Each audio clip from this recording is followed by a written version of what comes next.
জুলাই অভ্যুত্থানে শহীদ মীর মুগ্ধের রক্তের দাগ এখনো শুকায়নি। এর মধ্যেই তার ভাই মীর মাহবুর রহমান স্নিগ্ধকে ঘিরে রাজনৈতিক অঙ্গনে শুরু হয়েছে তুমুল বিতর্ক। বিএনপিতে যোগ দেওয়ার পর সমালোচনার মুখে পড়েন তিনি। কেউ দেখছেন তাকে নতুন প্রজন্মের সম্ভাবনাময় মুখ হিসেবে, আবার কেউ অভিযোগ তুলছেন তিনি নাকি ভাইয়ের রক্তের উপর দাঁড়িয়ে রাজনীতি করতে নেমেছেন। বিভিন্ন মহলে যখন সমালোচনার ঝড় বইছে, ঠিক সেই সময়ে নিজের অবস্থান স্পষ্ট করেন স্নিগ্ধ। ৭ নভেম্বর নিজ ভেরিফাইড ফেসবুক আইডি থেকে দেওয়া এক পোস্টে তিনি লেখেন, এসব সমালোচনায় তার রাগ হয়নি, বরং মানুষের ভেতরের ভালোবাসাকেই তিনি সেখানে খুঁজে পেয়েছেন। পোস্টে স্নিগ্ধ লিখেন, গত কয়েকদিন ধরে আমি আপনাদের সব কমেন্ট পড়েছি, বিশ্বাস করুন একটাও বাদ দেইনি। অনেকে আমাকে ভালোবাসা দিয়েছেন প্রাণ উজাড় করে, পাশে থাকার প্রতিশ্রুতি দিয়ে সাহস জুগিয়েছেন প্রতিনিয়ত। এই মানুষগুলোর প্রতি আমি কৃতজ্ঞ। আবার অনেকেই ঝাড়ছেন রাগ। কেউ লিখছেন আমি ভাইয়ের রক্ত বেঁচে খাচ্ছি, কেউ বলছেন অযোগ্য, কেউ বলছেন ক্ষমতালোভী। এসব মন্তব্যেও কোনো রাগ হয়নি জানিয়ে তিনি লিখেন, সত্যি বলি আপনাদের এই কথাগুলো পড়ে আমার একটু রাগ হয়নি, বরং অদ্ভুত একটা ভালো লাগা কাজ করছে। অবাক হচ্ছেন? ভালো লেগেছে, কারণ এই যে আপনারা আমাকে বকাবকি করছেন, শাসন করছেন, এটা তো আপনারা তাকেই করেন যাকে আপনারা নিজের ভাবেন। পর ভাবলে তো কবেই ভুলে যেতেন।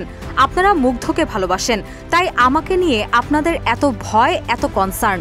আমি যদি পথভ্রষ্ট হই, সেই ভয়েই আপনারা আমাকে বকা দেন। এই রাগটা আসলে আপনাদের ভালোবাসা, আমি এভাবেই দেখি।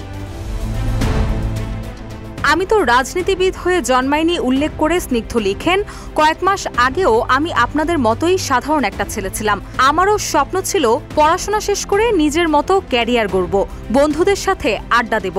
কিন্তু জুলাইয়ের সেই দিনটা, সেই একটা গুলি আমাদের পুরো পরিবারের সবকিছু এলোমেলো করে দিয়েছে।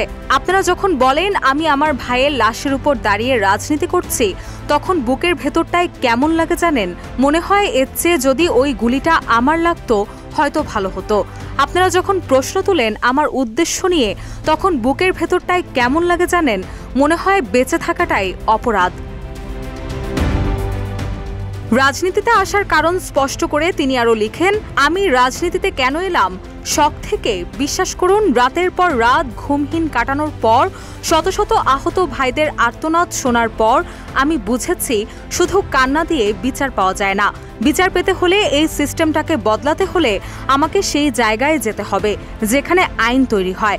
জানি আমি অভিজ্ঞ নই, আমি পাকা পলিটিশিয়ানদের মতো গুছিয়ে মিথ্যা বলতে পারি না। অনেক সময় সত্যটাও হয়তো মুখ ফুটে তুলে ধরতে পারি না। আমি ভুল করব, হয়তো হোঁচট খাবো, কিন্তু একটা কথা দিচ্ছি, আমার ভুল হলে আপনারা এভাবেই আমাকে শাসন করবেন, গালি দেবেন, কান ধরে সঠিক রাস্তায় আনবেন। আপনাদের এই অভিমান মিশ্রিত কমেন্টগুলো আমার জন্য রিমাইন্ডার যে আমার পিছু হটার সুযোগ নেই।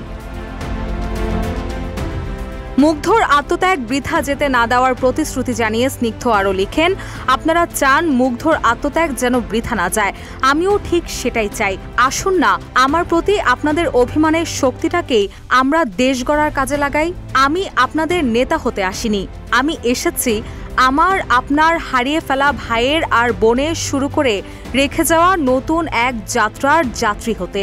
সব গালি সহ্য করে, সব অপমান মেনে নিয়ে আমি শেষ পর্যন্ত থাকব। আমরা হেরে গেলে হেরে যাবে মুগ্ধ, হেরে যাবে আবু সাইদ, হেরে যাবে জুলাই। সাথে থাকবেন তো? দেখুন না একবার বিশ্বাস করে পাশে দাঁড়িয়ে। রুশা সুর, নিউজ ডেস্ক, ইত্তেফাক।